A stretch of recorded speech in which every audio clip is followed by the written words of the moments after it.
আসসালামু আলাইকুম। বড় বড় সংখ্যা গুণ করার সহজ ট্রিক্সগুলো আমরা আজকে শিখব।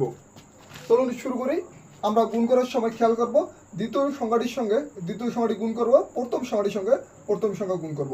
আমরা 8 দুগুণে 16 প্লাস সামনে আমরা 3 3 9, 9-এর সঙ্গে আবার সেমভাবে 3 যোগ করে দেব 12। দ্বিতীয় সংখ্যাটি গুণ করার সময় খেয়াল করব দ্বিতীয় সংখ্যার সঙ্গে দ্বিতীয়, প্রথমের সঙ্গে প্রথম, 4 6 24 এবং সামনে 5 5 25, 25-এর সঙ্গে আমরা আবার 5 যোগ করে দেব 30।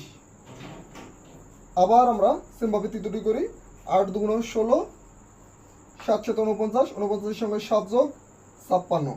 অর্থাৎ দ্বিতীয় সংখ্যাটি গুণ করার পর প্রথমের সঙ্গে গুণ করার পর আমরা কি করব, যে সংখ্যাটির যে মানটি রয়েছে সেম মানটি যোগ করে দেব। গুণ করার পর প্রথম সংখ্যা গুণ করার পর সেম মানটি যোগ করে দেব এবং চতুর্থটি গুণ করে সবাই কমেন্ট সেকশনে জানাবেন।